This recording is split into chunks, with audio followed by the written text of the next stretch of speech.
The views expressed on Skeptically Speaking do not necessarily reflect the opinions of the University of Alberta, the Students' Union, or CJSR. Bring it on! The skeptics await your letter. Your call, tweet, homing, pigeon, whatever. Desiree Shell gonna raise a little hell, metaphorically that is. 'Cause we're skeptically speaking. Hello and welcome to Skeptically Speaking. I'm your host, Desiree Shell. Today, pharmacist and blogger Scott Gavura returns to the show, this time to discuss the evidence-based perspective on vitamins. Which ones are beneficial? Which ones are bunk? And how is this billion-dollar industry regulated? And I'd like to welcome CHMA 106.9 FM in Sackville, New Brunswick, to our ever-growing army of science-friendly radio stations. You can find the link to CHMA as well as links to all of our other fantastic rebroadcasters at skepticallyspeaking.com. Just click media for the full list. And now, for Speaking Up. We're here with Steve Wereley, engineering professor at Purdue University, to talk about the Deepwater Horizon Oil Spill. Welcome to Skeptically Speaking, Stephen. All right, thank you. So tell us about what exactly happened to cause the spill in the first place. Well, what happened was a blowout. What happens in a blowout is a huge gas bubble comes charging up the riser tube from the seafloor to the drilling platform and caused this explosion and ultimately fire and sinking of the Deepwater Horizons and so forth. Now, you came to my attention because you had been mentioned in an ABC piece about the spill. You checked British Petroleum's numbers, and you say that the actual volume of oil being released is about 20 times larger than BP claims. Is that right? That's correct. Now, I guess one thing to straighten out on that front is what I calculate is the total volume of fluid that's coming out of the end of the pipe. That's oil plus gas. So at seafloor conditions, you see this cloud of black stuff coming out of the end of the riser pipe. Somewhere between 30 and 50% of that is actually oil, and the rest will come out of solution as that liquid rises towards the surface. So 70,000 barrels per day is what I calculated, but you would take something like 30 to 50% of that to figure out how much oil is actually there. What were BP's estimates? They said 5,000 barrels per day, and that's a total oil number. So, you're right. So that's considerably different. So why were you initially suspicious of their numbers? Actually, I wasn't. I was basically a bystander watching the headlines of this accident in action. And I was contacted by a national public radio reporter in the U.S., Richard Harris, and he asked me, on the day that the BP released the first video, contacted me and asked me if I could calculate how much oil is coming out of the end of that pipe. And that happens to be my background, is measuring flows. So I said I could, and that's the start of this whole thing. Well, how did you arrive at the number? It's relatively simple to explain, but naturally more complicated in execution. The process that I use is simply image analysis. If the listeners recall, on May 13th or May 12th, BP released the first video to the public that showed the oil coming out of the end of the riser pipe, the broken off riser pipe. And that's what BP called the main leak. And so Richard Harris of NPR contacted me and asked me if it's possible to measure that flow coming out of the end of the pipe. So that's basically what I've been doing for about 20 years now. Using this process, this image analysis process, I take the movie apart into individual pictures. And then it's like a flip book. You can compare one picture to the next and see how it's changed.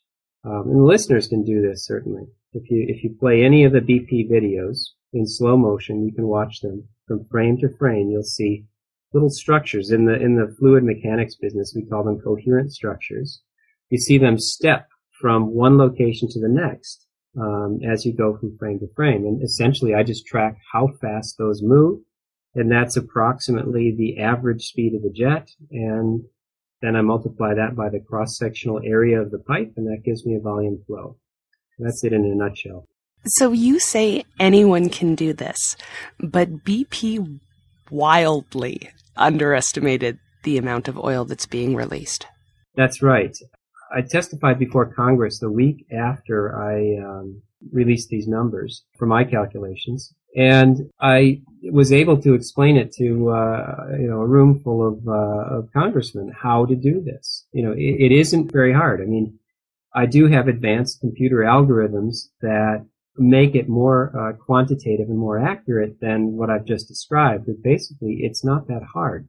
And somewhere in BP's management team, they have to have somebody who knows how to do this, I would think. So I'm not sure why they didn't do it. I find that interesting. Could they really just not have known how to do this calculation? I don't want to try to characterize why they did what they did.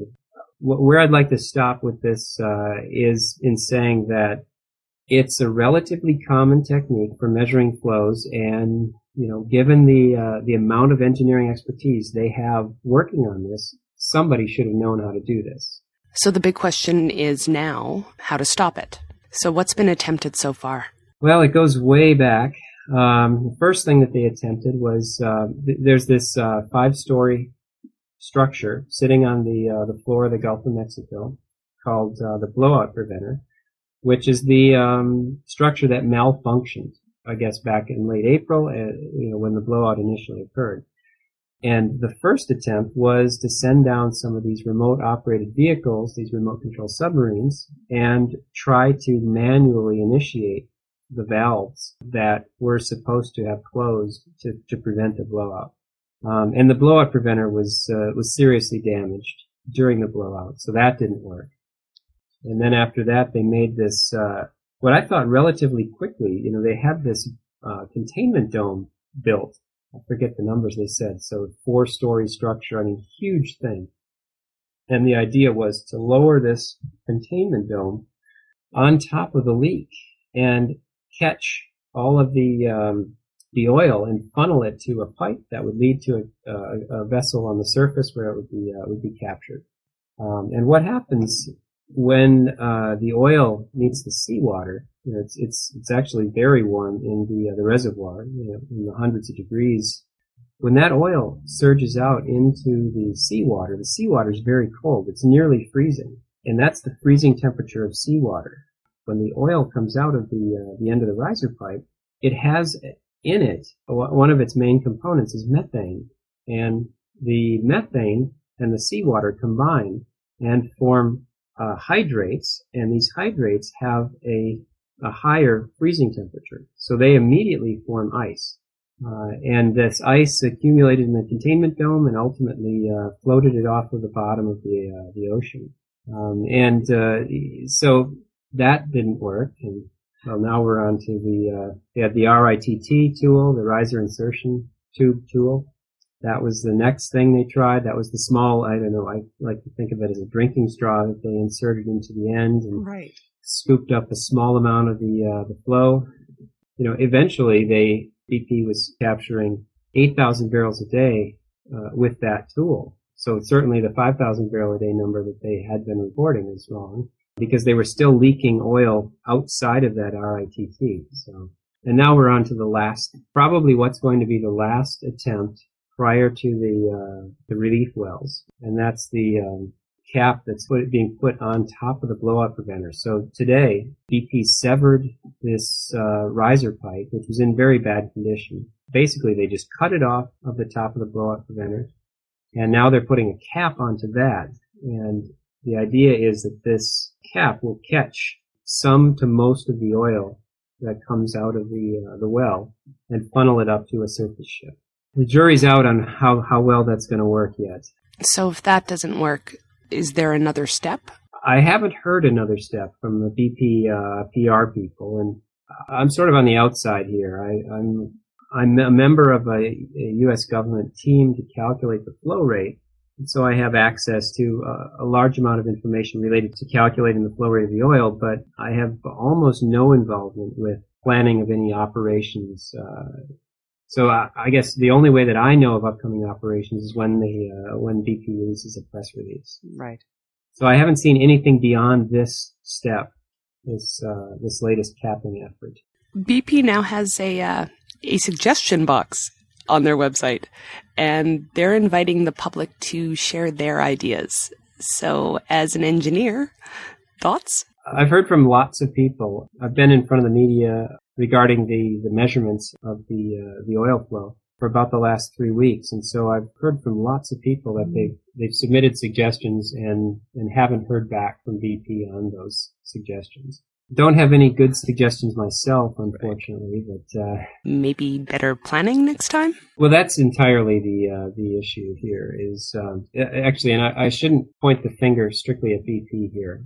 They just happen to be the ones who are involved in this incident. But the petroleum industry is very good at getting oil out of hard to reach places, but they haven't been prepared for a blowout like this on the seafloor, underneath a mile of water. They're just unprepared to deal with that. And things like the floating containment dome demonstrate that. Thanks very much for being here, Stephen. Since we spoke to Stephen on June 3rd, BP has installed a containment cap called the Lower Marine Riser Package over the broken pipe. The company says that they're using it to siphon off between 10 and 15,000 barrels of the leaking oil each day, which is about half of what the U.S. government estimates is being released. In total, they say that they've used it to divert about 73,000 barrels of oil and 31 million cubic feet of natural gas. Of course, they're also warning that this type of containment equipment has never been used to that depth, so they can't guarantee its efficiency. BP is planning to use equipment that they installed for the failed Top Kill operation to supplement the system, and they expect to have that ready by mid-June. A larger, more permanent cap is being readied for deployment in July. Meanwhile, the U.S. Geological Survey is warning that tides and wave conditions could cause surface oil to flow over some barrier islands and into the bays and inlets on the coast. So, all in all, the situation has improved slightly, from being pretty much catastrophic to only whatever one step below that is. And I have with me now Ethan Clow, the Executive Director of the Centre for Inquiry Vancouver and host of Radio Freethinker. Welcome, Ethan. Hey, Desiree. Thanks for having me. So you have an event that you'd like to tell us about. That's right. We have a big event coming up on July 3rd. I'm very, very proud to announce that CFI Vancouver is hosting a talk by world-renowned astrophysicist Lawrence Krauss.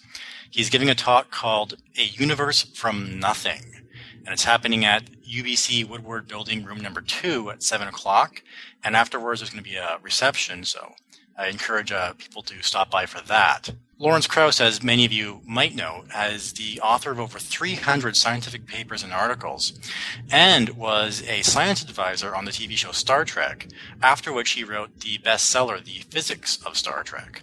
So it's going to be an ultimate nerd center for physics, Star Trek, and the beginning of the universe. This is definitely an event for skeptics and nerds of all types. So when and where is it? So it's July 3rd, 7 p.m., UBC Woodward Building, Room 2.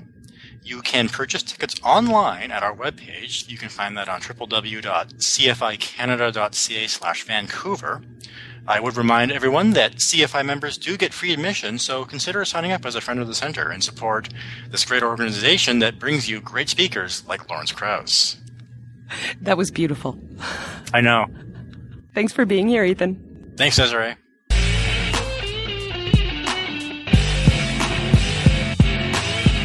Skeptically Speaking wants you to question everything.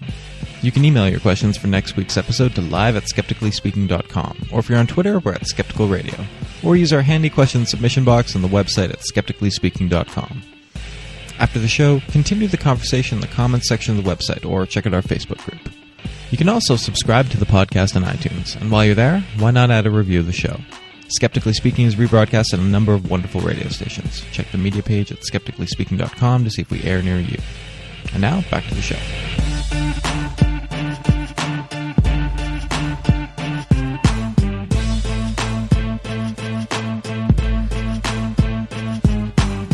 Welcome back to Skeptically Speaking. I'm your host, Desiree Schell. We're speaking today with show favorite Scott Gavura. In addition to being a pharmacist working in the Ontario Cancer System, he's the creator of the blog ScienceBasedPharmacy.com. He's also a contributor to the pan-Canadian blog collective skepticnorth.com, and he recently started writing for sciencebasedmedicine.org, which takes an in-depth look at the real science behind popular health claims. Welcome back to the show, Scott. Hi, Desiree. It's great to be here again. So when you and I spoke about doing this show, I thought I had a fairly clear idea as to why people take vitamins, but I was wrong. It seems like the reasons do fall into two categories. I don't want to get sick, or I'm already sick and I'd like not to be sick anymore. Is that accurate? I think that's a pretty accurate description of the two categories. You could call them primary prevention, which is you're taking them because you don't want to be ill, and then the targeted supplementation, which is taking a specific vitamin or supplement because you want to eliminate a particular symptom or illness. And so the targeted supplementation is usually specific to a particular vitamin. Generally, the primary prevention is either multivitamins or sometimes specific vitamins as well. So are there other reasons why people would take vitamins? I think the traditional thought has been that people would take vitamins just for insurance, just to balance out if I don't have a good diet, I probably need to take a multivitamin. But I think that's being questioned now. We've moved from an era of these frank deficiencies like scurvy and rickets in rich countries like Canada and the USA to the state where, in general, deficiencies are rare.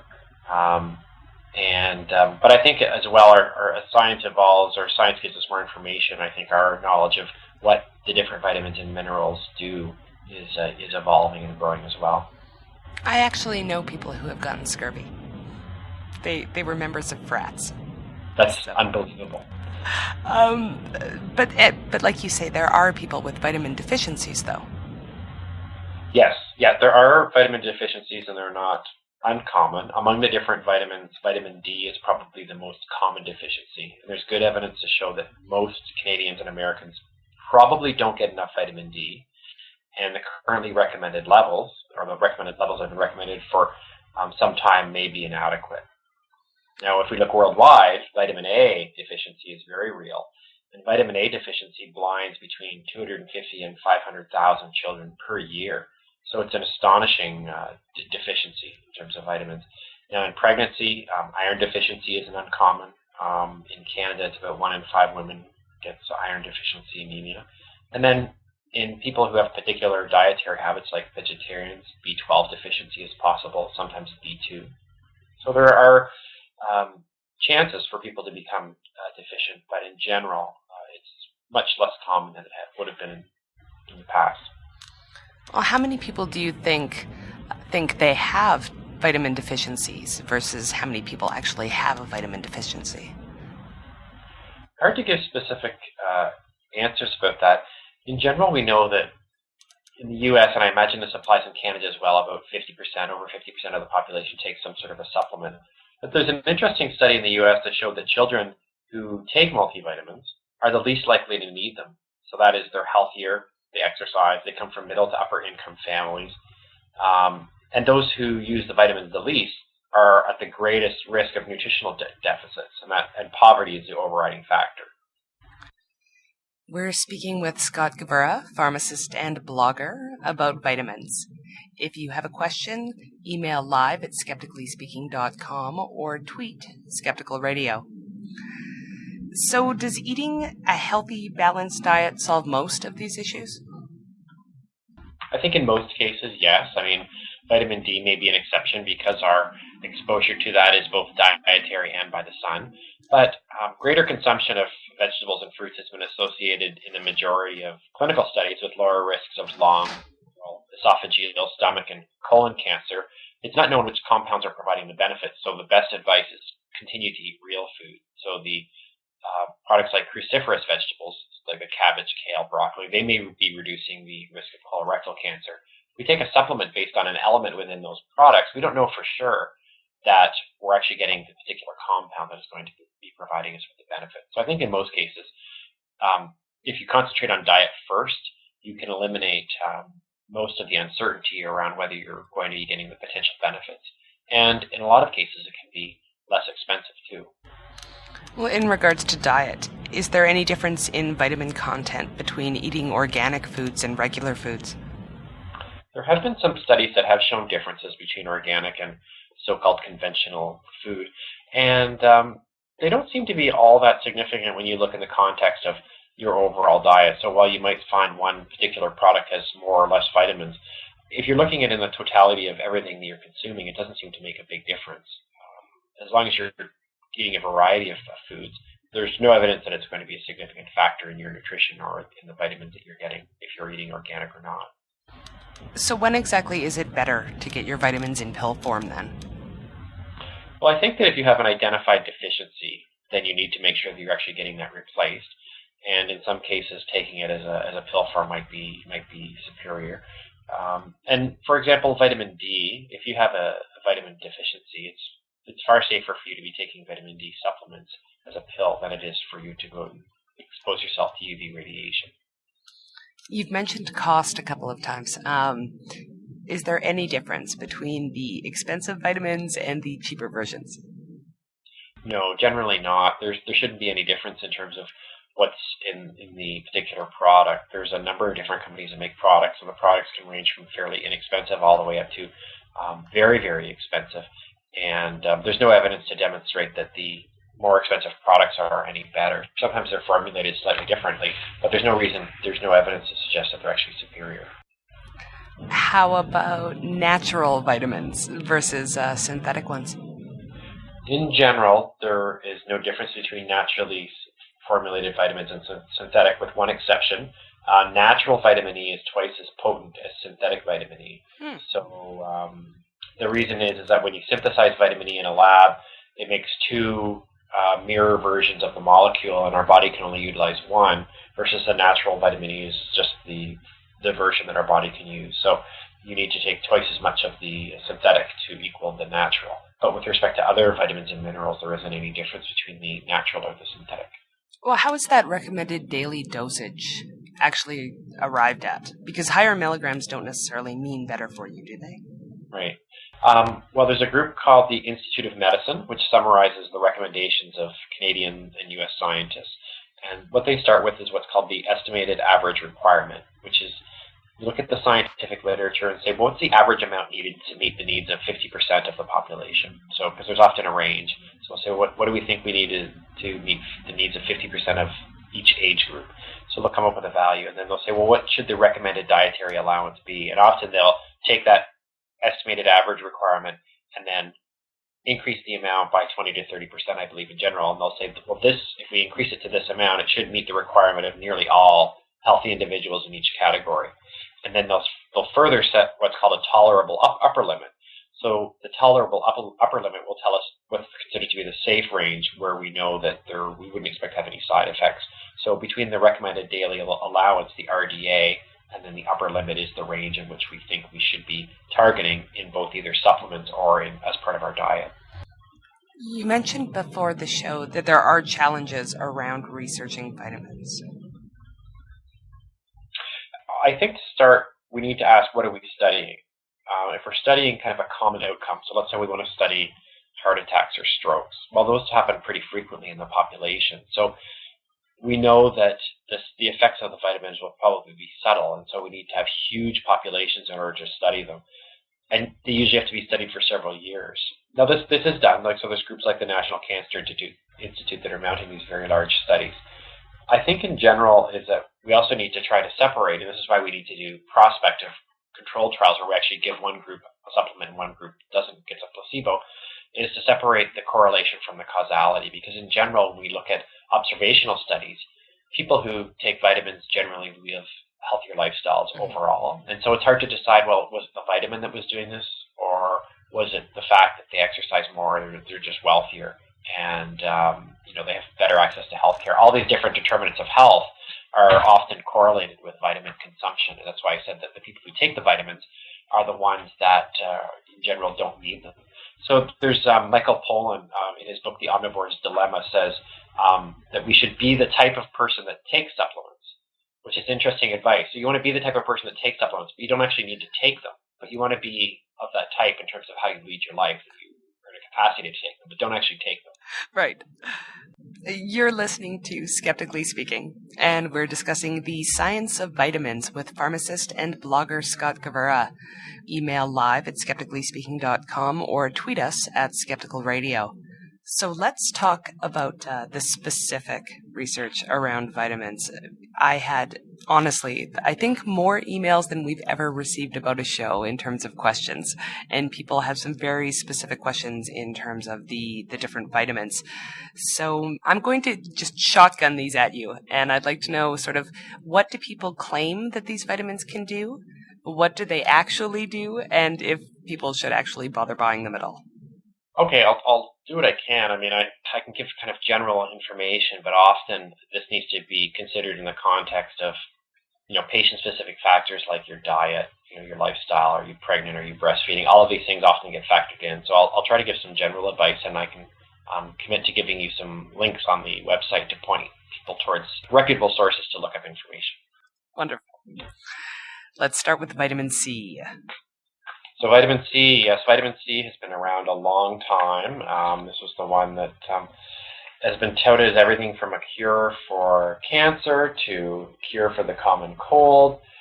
When I look at the list of what vitamin C can do, it's actually quite remarkable what is claimed. And actually, when you look at most vitamins in terms of what they're used for, the claims that accompany the vitamins is quite remarkable. So vitamin C is a water-soluble vitamin. Our bodies really don't need an awful lot of it in order to saturate our body's store. So it's water soluble, meaning if we don't use it when we take it in, our body will just flush it out. And that's why you'll sometimes see different slow release or timed release vitamin C, because that's basically, it just gets flushed out what we don't need. And we don't really actually need a whole lot in our diet.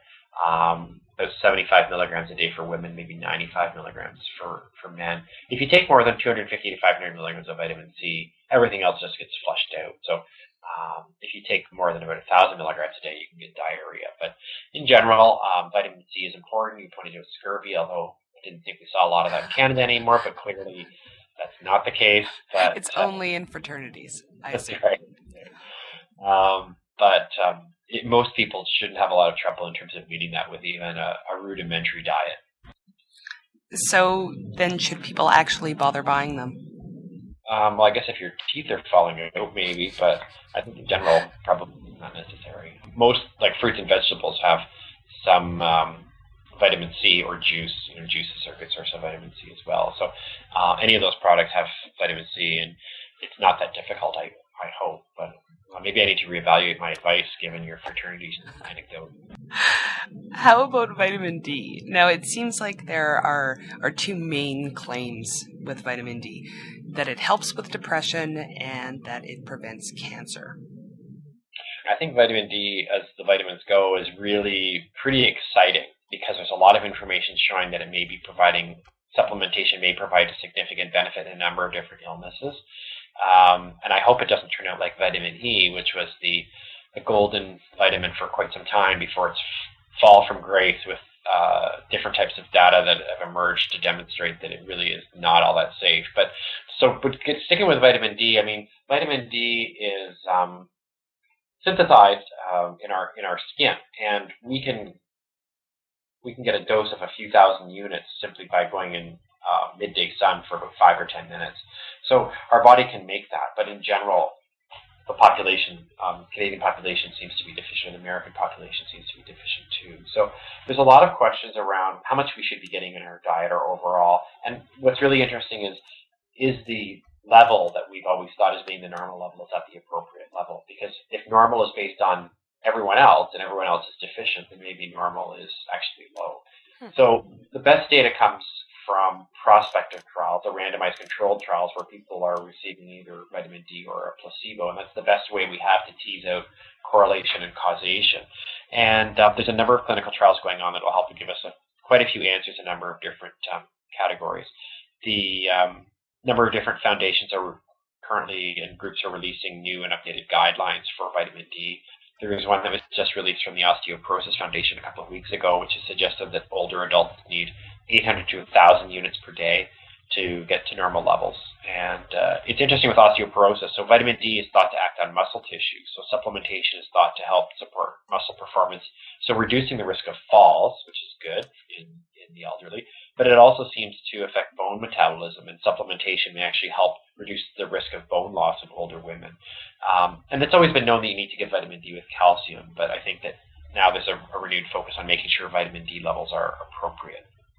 They're also looking at the role of vitamin D in for different types of cardiovascular disease. So it may be that patients who have low vitamin D are more likely to have high blood pressure, diabetes, type 1 or 2, heart failure, and different types of vascular inflammation. And there's some really good data emerging showing that if you're getting an adequate or a higher amount of vitamin D in your diet, then your risk of all-cause mortality, which is really dying for any reason at all, actually is lower if you've got more normal levels of vitamin D. So I think vitamin D is really promising.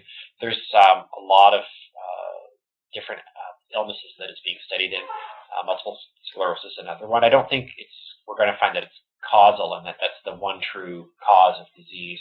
Certainly around the time of H1N1, as you recall, when we were there was a lot of pseudoscience that was going around online that was being touted. Vitamin D was being touted as a flu fighter, which I thought was interesting, considering that H1N1 started in Mexico, right? There's a shortage of vitamin D in Mexico. Right. That was kind of overlooked. But I think that there may be a relationship between susceptibility and response to influenza virus and vitamin D. And I don't think we have enough data to be absolutely certain, but I think there's reasonably good data to suggest that we probably need about 1,000 units from all sources in our diet to make sure that we're not low in vitamin D levels. So vitamin D, very, very interesting. We could go on for multiple shows on it just in terms of all the different illnesses. So certainly very promising. Well, what about sun lamps? Are sun lamps actually a good source of vitamin D? Sun lamps are our source of vitamin D. Sun lamps are not a great source of vitamin D because they are a carcinogen in that they seem to be more harmful than actual natural sunlight in terms of your cancer risk. So while it is possible to get your vitamin D from sun lamps, vitamin D supplements are very inexpensive and they don't come with the carcinogenic risk of sun lamps. So my advice would always be to replace it through diet, even for people that are considering just regular sun exposure, not wearing sunblock versus vitamin D supplements. I would recommend, in this case, the supplements over sun exposure. And we have a question from the chat. From Nowu. Are there conditions that become more common at higher latitudes where there are fewer days people can synthesize D from sunlight? Well, the amount of UV radiation varies based on both latitude and altitude. So it's certainly, I think, conceivable that the vitamin D absorption would be influenced by that. And as I said, I think that really the best approach with vitamin D is, one, to ask for your vitamin D level to be checked when you're doing a physical, and two, to take supplements if your vitamin D level is low. I think in general, most people probably should be taking a vitamin D supplement, except possibly in the summer, where more people are naturally going to be outside and will naturally get some inadvertent exposure to the sun. So how about vitamin B? It's supposed to positively affect your immune system, or so the internet tells me. So vitamin B, the B vitamins, they're usually packaged as a group. So there's B1, B2, B3, B6, B5, and B12, and then folic acid, B9. So they're generally packaged as a group. They're often called stress tabs, although there isn't any information to show that you either need more or they help with stress. And in general, the B vitamins and most multivitamins are harmless. Taking too much vitamin B6 can cause reversible neurological damage, though. So niacin is another B vitamin that actually works really well for treating high cholesterol and high lipids. Unfortunately, it comes with a side effect of this flushing in the face. So people will think, oh, I don't need to take my cholesterol medication. I'm just going to take natural niacin. But the side effect is really not that great. So there's some promise with niacin, but it is an effective medication. It's difficult to take, though. So the B vitamins are basically flushed out of your system when you if you don't take if your body doesn't use what you need. And if you take multivitamins and you notice your urine is bright yellow or orange, that's the riboflavin, the B2, which is coloring your urine. So anything your body doesn't use just gets flushed away. So some critics of multivitamins just say it creates expensive urine. Right. So how about calcium? We know that definitely contributes to bone health, but I have heard that there's a difference between the calcium that you chew and the calcium that you just take as a pill? So I'm not aware of data that have examined the chewable versus the pill. The absorption of the pill varies based on the different forms. So there's calcium carbonate, calcium citrate. Sometimes that can be influenced if you're taking medications like Losec or different types of medications to lower your stomach acid. So your choice of calcium product might vary. But I'm not aware of any difference between the chewable and the tablet. I think in general you should take the form that you like because you have to take it for an awful long time to get the benefit from calcium, and you take it for really for decades. And if you prefer the chewable, then that's fine. But the important thing is to be taking the calcium regularly. Now, vitamin E. Vitamin E, I think, is my favorite vitamin now because it apparently cures everything. It's claimed that taken orally, it helps with scars and acne, but also that it prevents muscular dystrophy, alleviates the symptoms of menopause, restless leg syndrome, and cures cancer. Vitamin E used to be the golden boy or the golden girl of vitamins, and probably 20 years ago, everyone took it. It's an antioxidant. Antioxidants were going to save us from basically everything. You're right. There was some early data that looked promising, suggesting it might help us with heart disease, with stroke, with cancer. But as better data emerged, it's suggesting that vitamin E is either of no benefit or it actually could be risky. So the Women's Health Initiative study, which was the large one that looked at hormone replacement, had an arm that was looking at cardiovascular disease and showed no benefit in women taking vitamin E supplements 600 units a day. There was a physician's health study which also had no benefit. There was a large trial looking at vitamin E and selenium in prostate cancer, and actually that trial was halted early because possible increased risk of prostate cancer. Doesn't seem to be any benefit in preventing or treating Alzheimer's disease either. As part of a package of antioxidants in the treatment of macular degeneration, it does seem to provide some effect. If you take a multivitamin, there's no reason to take more than one that really contains more than 30 units of vitamin E. Up to 100 units is probably safe, but there isn't any proven rationale for taking large doses of vitamin D anymore. In fact, most people are suggesting to avoid supplementation. We have a question from the chat. From Mystic99, what are the common results of vitamin overdose, and how common is it for people to overdose? Well, I think it varies. As I pointed out earlier, when you're taking your multivitamins, your vitamins as a multivitamin, which is usually as a single tablet a day, it's very difficult to overdose because the way that they're packaged, there's a small amount of all the different vitamins, and that's probably the safest approach to taking your vitamins. If you're taking individual vitamins separately, then the risk of overdose is real, probably of greater risk in the so-called fat-soluble vitamins. Those are the ones that your body can't excrete in the urine. So the vitamin E, potentially the vitamin A, where there are specific hazards to that. Vitamin D. There was a incident in the United States a few months ago where a supplement advocate and spokesperson, Gary Null, was poisoned by his own product because his own product was incorrectly manufactured with, instead of containing 2,000 units of vitamin D, I believe it contained 2 million units of vitamin D. And so I believe he ended up hospitalized with kidney problems from taking that much vitamin D of his own product. So, and the amazing thing is he's suing the company that makes his own product. It's a fascinating story from a number of different perspectives. I think from a regulatory perspective, it says a lot. I think it also illustrates to us that none of these products are innocuous. They all have some effect. And I think that our challenge is determining where are the beneficial effects and where do those beneficial effects drop off.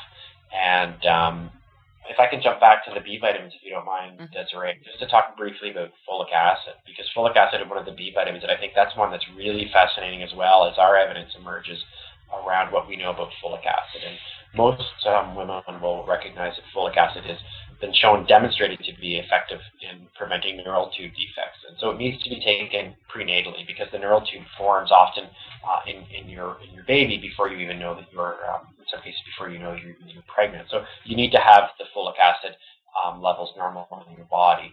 And folic acid deficiencies were identified, and so folic acid was shown to reduce the risk of neural tube defects. And that's one of the reasons why our food supply is fortified. So our flour is fortified with folic acid, and so the breads we buy are fortified with folic acid. But taking a folic acid supplement is important too. So until this decade, the news of folic acid was all good, and so trials are starting to look at its use in things like cancer and heart attack and strokes. And what's really interesting is that now it seems to be possibly unsafe when used orally in large doses for long term. And it seems to be, when it's taken at higher doses for a few years, it seems to significantly increase the risk of developing cancer and adverse cardiovascular effects compared to placebo. So remember, it's fortified in food. Even if you don't take a supplement, you're getting a supplement. So there's no reason for anyone to take more than 400 micrograms a day. So it might be safe, but there's no evidence that we really need it. Women who want to become pregnant should be taking the supplement of folic acid. And it's kind of thought that folic acid may actually provide a stimulant effect to cancers that are already in our body, already growing. So it may actually kind of be feeding the cancer. So it's not clear that folic acid supplements are necessary in the vast majority of people. Now, you've mentioned multivitamins a few times during the show. Are multivitamins something that people should be buying? Are they effective?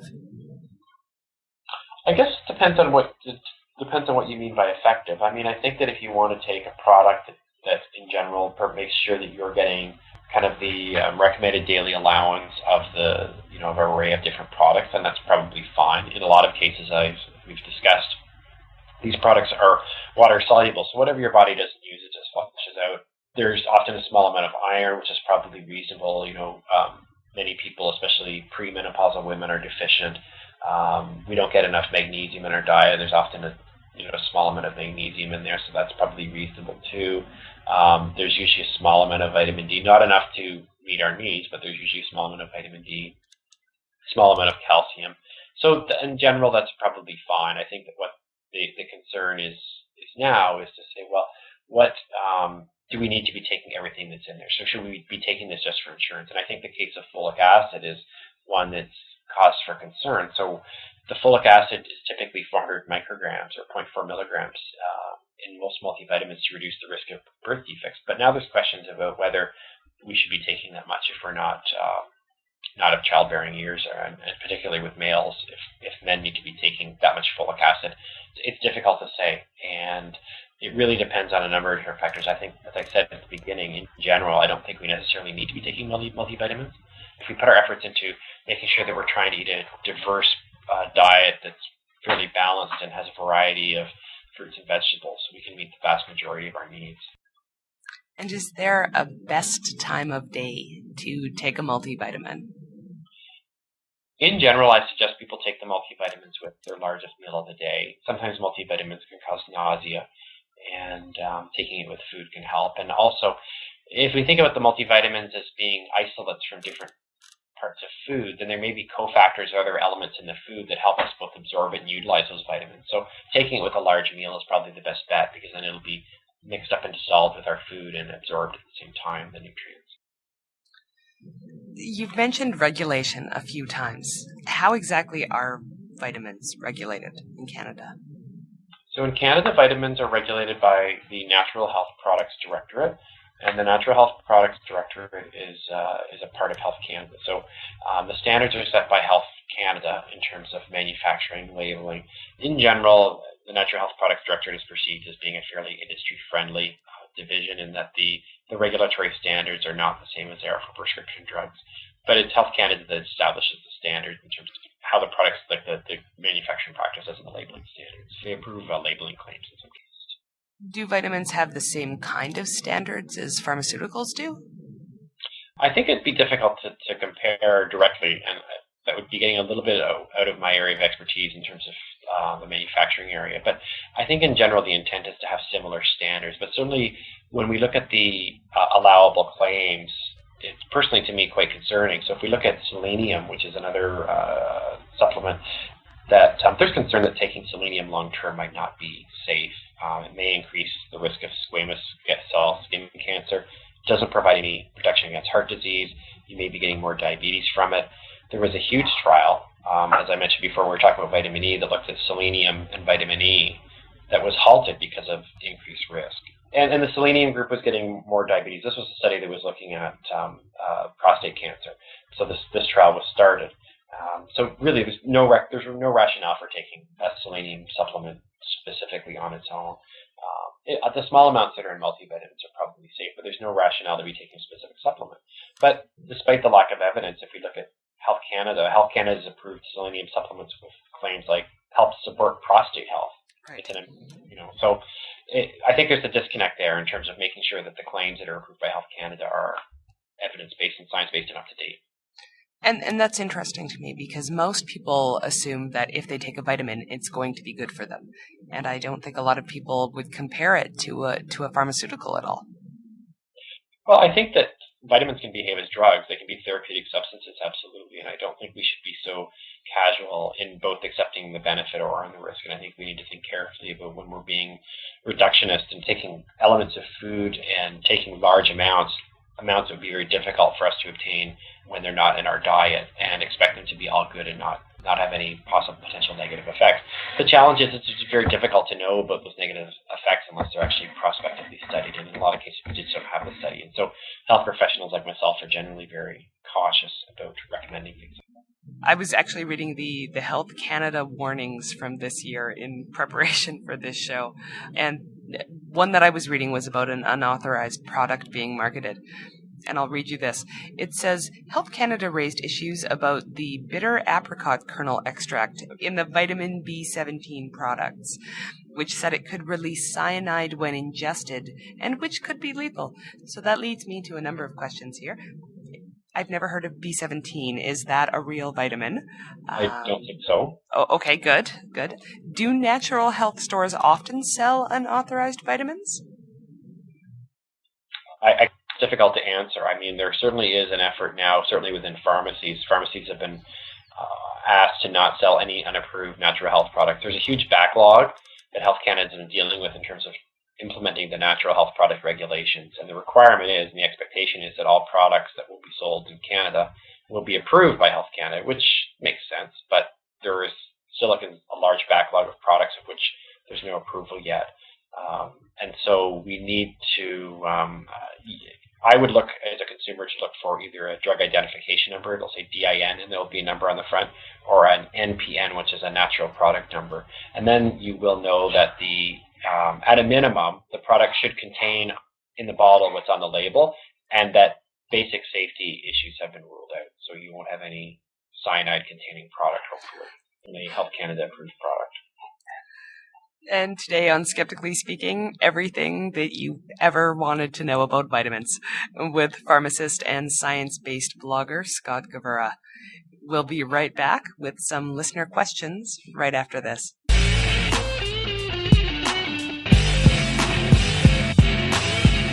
On the next episode of Skeptically Speaking, we're joined by the cosmetics cop Paula Bigone. Paula is the best-selling author of The Beauty Bible and Don't Go to the Cosmetics Counter Without Me, and the creator of Paula's Choice brand of cosmetics. We'll examine the science and expose the hype behind some popular beauty products and find out what real research says about makeup myths. And on Speaking Up, we get a preview of the amazing Meeting 8 with the James Randi Educational Foundation's Jeff Wagg and Austin Lutton, and K.O. Myers from Grassroots Skeptics. That's next week on Skeptically Speaking, Friday night at 6 p.m. Mountain Time at skepticallyspeaking.com.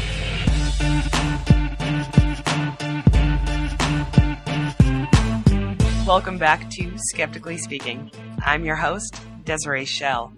Joining us today is Scott Gavura, pharmacist and blogger at sciencebasedpharmacy.com. So we have enough listener questions that we could actually probably do an entire episode of just listener questions, but we'll try to tackle as many as we can. This one is from the website submitted before the show. I would be interested to learn about how complex molecules like vitamins survive the harsh environment of the digestive tract intact. Do we know if it even reaches the bloodstream without being metabolized? That's from Michael. Great question.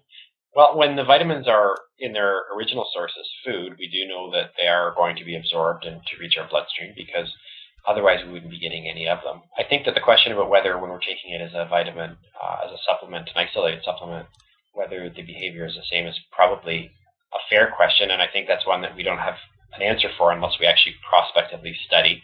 Sometimes we can look at blood levels, sometimes there's other proxies for measuring whether the product is getting absorbed. I think one of the ways to at least address that to some extent is to make sure that you're taking your multivitamin with food, which should help the absorption as well.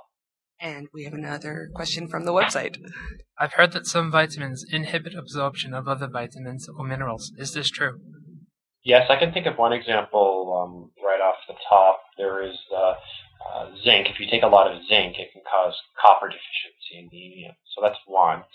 And that's a great question as well, just suggesting that it's difficult with when you're looking at isolated vitamins and particularly large supplements, that there can be implications in terms of the absorption and how other products are absorbed and metabolized. And another question. What is the role of vitamins in my diet as a triathlete? I think that's a great question. I have been a triathlete for several years, so I've grappled with the same question. And I've spoken to other triathletes about this. And one of the points that I like to make with triathletes is you're training a lot, you're exercising a lot. It's important to, when you're replacing all the calories that you're burning, replacing them with the absolute best quality food that you can, which is as much as possible whole foods and not processed foods, which will have, in general, less nutrition in them. I think that it's difficult to answer with certainty whether vitamin supplements are absolutely required as triathlete. One of the interesting areas that I don't have a lot of knowledge about, but I kind of follow with a great deal of interest, is the role of antioxidants for athletes and for those that exercise. And I guess the traditional thinking had been, exercising increases free radicals. If we take antioxidants, it gets rid of those free radicals. So that's good, right? But what's interesting is now there's kind of some investigation into looking, well, do the antioxidants actually block the health-promoting effects of exercise to some extent? It's very interesting data. It's not conclusive, but I think it certainly gives me cause for concern about whether you should be popping a lot of multivitamins after your exercise, if it may actually be compromising the full beneficial effects of the exercise itself. And yet another listener question. How do I encourage a vitamin user to eat more and better food? A colleague of mine, and fellow scientist I should say, is a slender fellow and is doing a lot of gym work to try and bulk up and gain weight. He daily takes a baggie full of all sorts of vitamins and supplements that he says are all natural. He says they even include carrots and cabbage in the ingredients. I asked him why he didn't just eat carrots and cabbage. Is there a nice way to encourage someone to not spend their money on high-priced pills instead of cheaper produce? Wow, there's a lot of questions in there. Some of those, I think, Desiree, I'd have to refer to one of your guests who operates the Actually Speaking blog, who I think does a great job in setting aside the science and talking about the basic ways of interaction.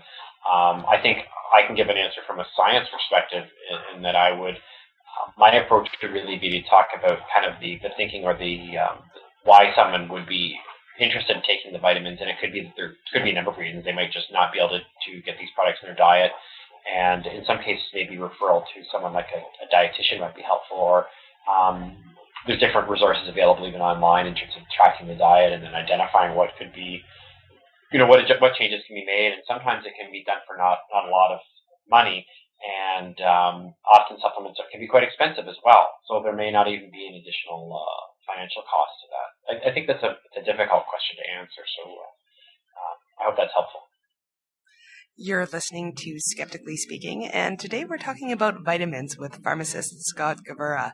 And do remember that you can always submit questions prior to each week's show via the website at skepticallyspeaking.com. And another listener question. I was wondering what you thought about fish oil supplementation. Not technically a vitamin, but if you could answer it, I'd appreciate it. I've heard tons of great things about it. Fat loss, reduced inflammation, cardiovascular health, the importance of omega-3 to omega-6 ratio. Is the science backing any of this up?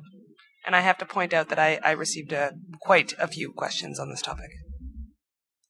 I think fish oil is a topic unto itself. You could easily do an hour on that, and I'd love to come back, or you could get an expert who knows a lot more about this specific topic. But I think from a general perspective, the fish oil is very exciting, really interesting.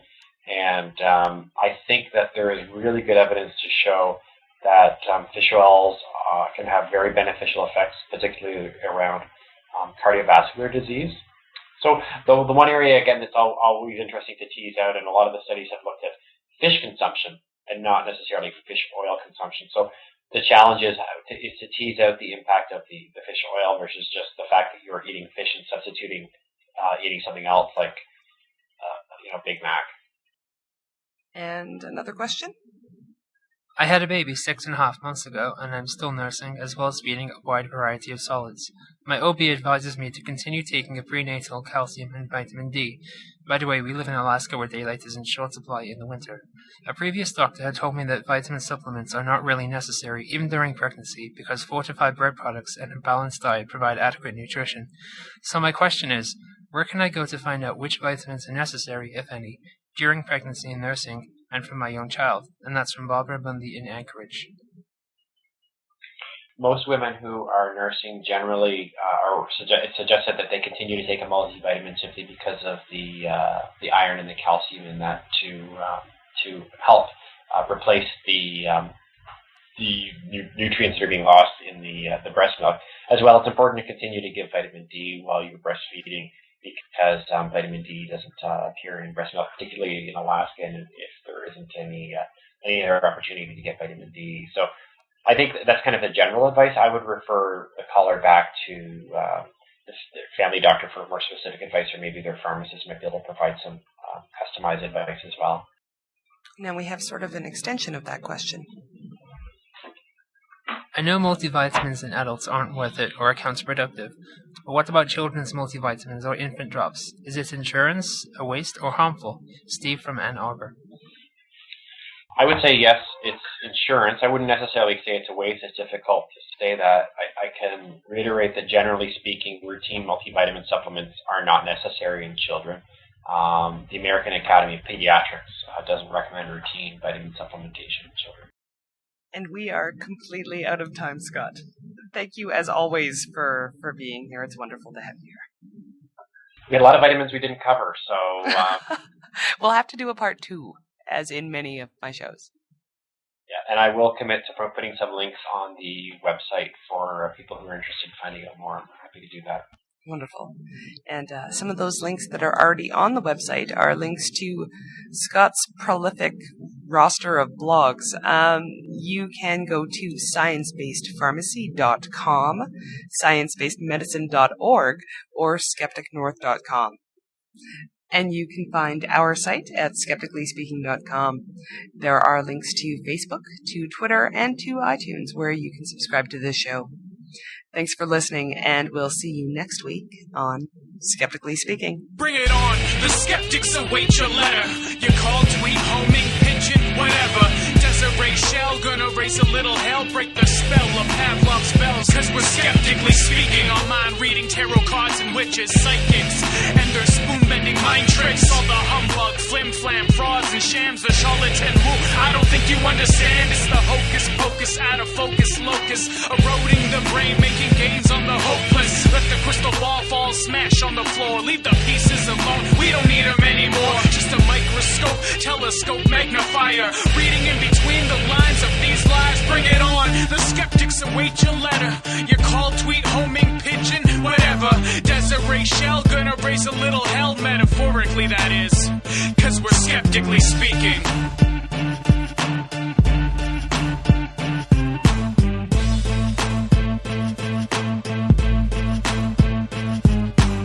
On Skeptically Speaking, we discuss a wide range of skeptical and science topics with a variety of experts. But I'd like to remind you that you, yes, you personally, are invited to join us on air every week for Speaking Up. Because let's face it, outreach is a part of skepticism.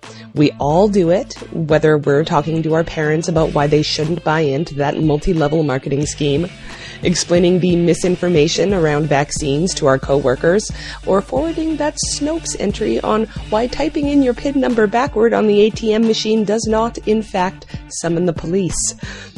But if you want to take your skeptical activism one step further and reach a broader audience, we're here for you. Do you have an event coming up that you'd like to promote? Or maybe you're a blogger that's been doing some great work and you'd like to talk about it? Or you'd just like to get some experience speaking publicly on a science or skeptical topic? What better way to get some real-world practice than on a friendly, rational radio show? If you're ready to have your say, do send an email to feedback@skepticallyspeaking.com. Put speaking up in the subject line, tell us a bit about what you'd like to discuss, and we'll contact you to set up your very own 10 to 15 minutes of on-air goodness. We're looking forward to hearing from you.